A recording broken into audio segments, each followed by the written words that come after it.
Alright guys, so today we're going to be going over the kettlebell windmill. The kettlebell windmill is predominantly a core exercise. In fact, it's going to be working predominantly your obliques, although your entire core works along with it. Your obliques are the strongest, most powerful muscles that make up your core. They have the highest percentage of what are called fast twitch muscle fibers. Those fast twitch muscle fibers are considerably stronger but fatigue quicker. So when we do our workouts, it's one thing to keep in mind is that our repetition range is going to be lower for your obliques than it would be for your lower back or for your abs. One of the nice things about this is it's going to stretch out a lot of that tissue in your rib cage and also your obliques. And very commonly, what happens is that we sit down all day, that rib cage gets compressed and becomes rigid. And we lose that mobility of our rib cage in order for our rib cage to expand and contract with our breath. And this will allow some flexibility to increase it with that, especially if you're breathing deeply into that lung, especially that upward lung is going to be able to expand while that lower side lung is going to be able to be compressed a little bit more. So it allows for that rib cage and those lungs to expand and contract. The way that your lungs work is, so we talk about your core as if it's just muscles. Not always just muscles.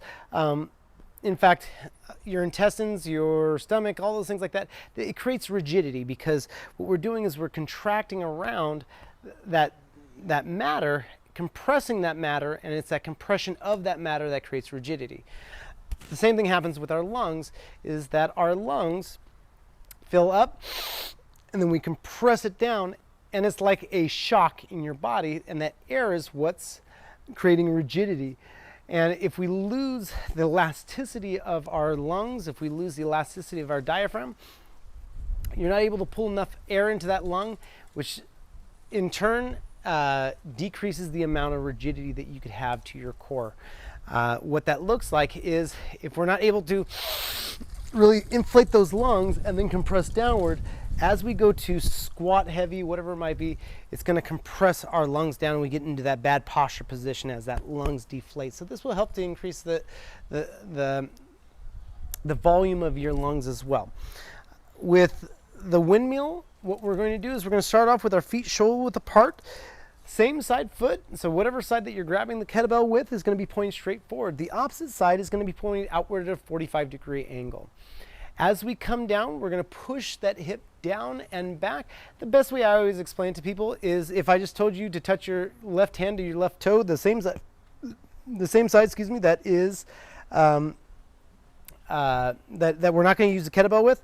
So if we just came down here and then reached up to the sky here, that's actually our perfect position. And you'd find that naturally, as you did that, you'd push that hip out and back toward that back butt cheek here, and reach down to the ground here. We want to keep those legs natural bend to the legs. We don't want to lock them out. At the same time, we don't want to bend them, especially if you're only bending one, and predominantly people will bend that knee that they're going toward.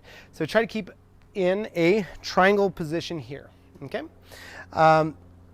From there, the next step is to get the kettlebell up over our head, and just like the Turkish get-up, we want to be constantly looking up at the kettlebell. Right now, this is a little bit hard for me because the sun is like right overhead. So I'm going to do my best to look up at the kettlebell without burning my eyeballs. If you feel comfortable with the snatch, you can use the snatch to get that into place here and then position your feet. If not, just bring it up to your shoulders here and then push overhead here. Okay? From there, we're going to look up at that kettlebell, make sure that elbow is locked, make sure we use that active shoulder. We're actively driving that kettlebell up to the sky as high as we can. From there, we're going to open up our palm facing forward. So both palms are facing the same direction. We're going to push that hip out and back, and we're going to slide down, touch your ankle, and then we pull bicep back to ear, standing as tall as we can, and getting that kettlebell as tall as we can. Coming back down, push that hip out, looking up at that kettlebell, and then up, bring that bicep back to your ear. Okay? One more time, push that hip out and back here, look up at the kettlebell, slide that hand down to your ankle, and then up, pull that bicep back to your ear. Now, If you're feeling too tight to those adductors and you can't get down all the way, instead of bending the knees, just shorten that range of motion, find that spot that you could get down to, and each time try to improve upon it just a little bit more. As we breathe in, we want to try to take a deeper breath as we can, and then come down, and we want to fill up that lung, and remember that this lung is going to compress and this lung is going to open up. So we want to try to fill up that lung as much as we can and then compress that air back down. The upside air lung, or the upside rib cage, will naturally open up as you do, and in turn you're going to be able to increase the amount of volume within that lung. Because of the fact that this is forcing the muscle to contract from an elongated position, as that muscle elongates, there's going to be more muscle tear down from contracting in an elongated position. So if you haven't done these ones before, or if you haven't done them for a while, they might leave you a little bit sore than you think they should, or than that you thought they would. So don't be afraid to start off nice and light. Get that muscle used to contracting in that lengthened position, that elongated position, and over time you'll be able to increase the weight. So start off lighter than you think you should, just like with the Turkish get up. It is a dangerous position to have that kettlebell over your head, so start off very light, get used to it. If even a light kettlebell still feels heavy, the progression on this would be dumbbell, kettlebell, barbell. And it just has to do with stabilization. Because of the fact that there's a greater weight distribution behind the fulcrum, you wind up with more stabilization required. One of the nice things about this is that that weight distribution being centered backwards a little bit more will naturally pull that shoulder blade back into a good position, as opposed to keeping it out front here. Some people with shoulder problems might have a hard time getting into that position. That's okay. You just need to work on that mobility in the shoulder and get back to that vertical scapular position here. If you're rounded forward at all and you try to go down, it's going to probably hurt getting to that position. So just work on that.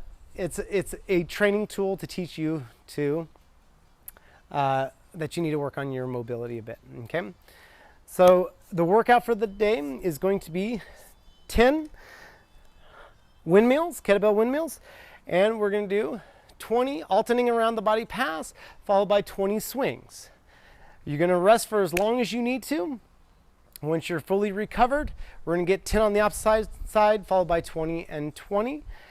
And we're going to go through that 3 rounds on each side. So you're going to wind up doing quite a few swings and quite a few alternating around the body passes. Don't try to do the windmills under a fatigue state. This is not an exercise that you would want to be out of breath and panting the entire time. What we want on this one especially, you should take an inhale on the way down,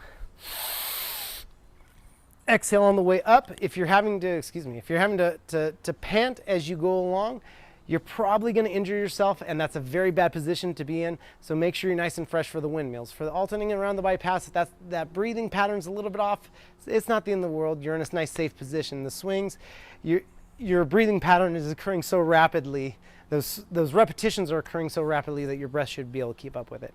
So once again, 10 windmills on one side, 20 alternating around the body passes, 20 alternating swings, and rest, relax, recover, come back, hit the opposite side.